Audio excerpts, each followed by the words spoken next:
Welcome to Salad with a Side of Fries. I'm your host, Jenn Trepeck, talking wellness and weight loss for real life. We're here to clear up the myths, misinformation, bad science, and marketing to teach you how to eat and how to cheat. Are you ready? I'm having salad with a side of fries. This week, we're talking all about the and. Now, if you're listening the day this goes live, it is January 2nd, 2026. So Happy New Year. And as we stand at the beginning of a new year, I mean, many of us are ready, right? Like we have big plans, big dreams. And I think a lot of times those come with expectations of our behavior. We expect ourselves to do some things or not do some things that we used to do. And I also see this all the time marketed to us right now. This, not that. Eat this, not that. Do this, not that. This, not that, as the answer to making your 2026 what you want it to be. I don't know. I'm calling BS on the binary thinking. So what I'm proposing is, what if we approach this year with and? Instead of this or that, it was this and that.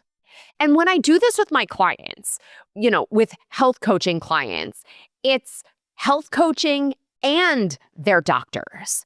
It's health coaching and a physical therapist, a personal trainer, whoever else is helpful in their care team.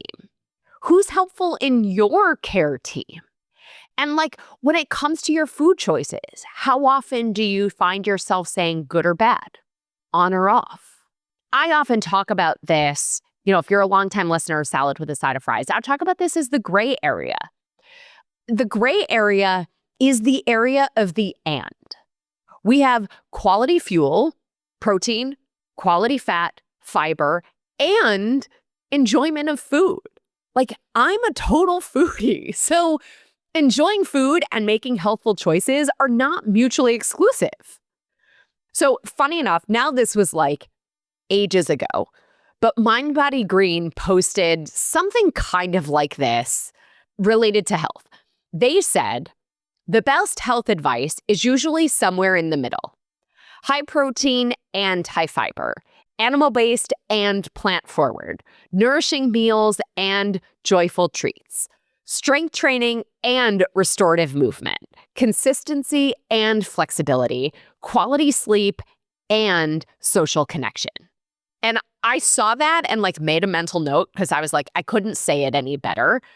And so I think as we bring into the year, as we start into this new year, I encourage everybody to bring with you this idea of and, right? Bring it to your doctor's office. It's not pharmaceuticals or supplements. What if we explored both? It's not typical blood work or functional blood work. It's typical blood work and functional blood work and lifestyle medicine. And I think we can also explore this in other areas of our lives. So when, notice where else your thinking is almost creating a false choice, a new job title or more money. Well, why not both? I mean, go bigger. I can be wealthy and mission-driven, right? How can we create more and more and more possibilities? What if we approach everything from and? Or even taking the example of personal and professional goals, not being two sides of the same coin of an either or. Maybe 2026 for you is the year of your best personal wellness and your best professional performance. To me, with this idea, it sometimes requires us to hold two different things in our minds at the same time. And when it comes to our emotions, something can be deeply sad and enlightening. We can feel exhausted and excited. We can hold two emotions at the same time. And if we're willing to hold two emotions at the same time, what if we hold two conflicting ideas as true? And again, not to get political, but I think this is one of the things that has become more and more challenging over the last few years where we live in like these echo chambers of information. We're only hearing information that confirms what we already believe. And then we avoid conversations with people who disagree with us.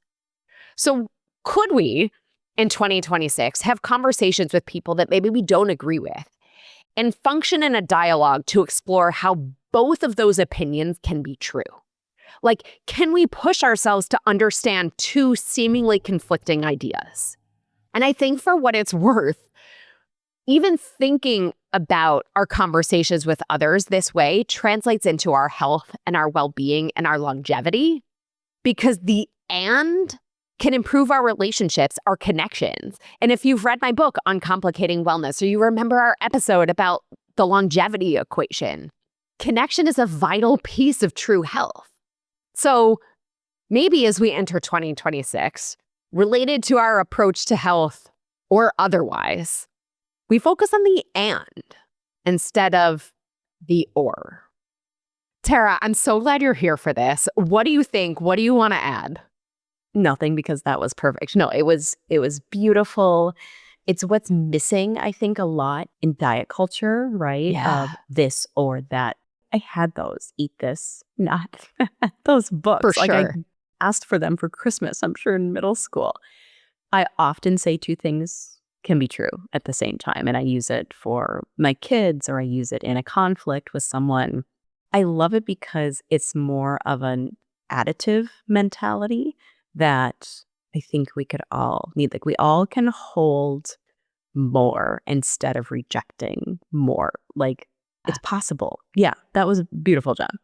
Yeah, but I love what you said too, of like holding more, creating the capacity for more, and even just thinking about it with the and allows us to do that. There's never a scenario where it can't be true. If you're allergic to peanuts, don't touch the peanuts, right? Like, we'll put you in that no peanuts bucket. But generally speaking, when it comes to wellness, we can always be doing more. And I don't mean doing more like you can be getting in more steps. You could have done more exercise. I'm talking about like we can have more than we think. Like, we can build upon our strengths. We can have more balance. We can do more balancing. We can stop this restrictive mindset that has been like so ingrained in us for a very long time, especially when it comes to food. Yes, I love it. All right, friends. Well, what could exist for you in 2026 if you made this year all about the and? We shall see. And as always, I'm your host, Jenn Trepeck. Connect with me on Instagram or all social media. I'm at Jenn Trepeck, JENNTREPECK. Please send a message. Website is asaladwithasideoffries.com. Pick your platform. Send me a message. I love hearing your takeaways, your ideas, your questions. This is also the easiest way to learn more about working with me as your health coach or picking up the book, Uncomplicating Wellness. Tara Schmidt, thank you again for being here, and Happy New Year. Thank you for having me, Jen. It was a pleasure. Likewise. All right, friends, if you are not already a member, join us in the Happy Healthy Hub. You'll go to asaladwithasideoffries.com. This shows your support for this podcast, this community, and of course, more importantly, your health. On top of this week's episode in full video with behind-the-scenes pieces, your 24/7 Ask Me Anything, you'll get this week's recipe for lemon garlic roasted broccoli salad and my Bullseye of Change worksheet. Well, friends, that's it for today's episode of Salad with a Side of Fries. Congratulations for making yourself and your health a priority. Thanks so much for joining us. Be sure to click subscribe or follow on your favorite podcast platform. Share us with a friend, and we'll be back next week. Always remember, you deserve it, and you are worth it. Happy healthy.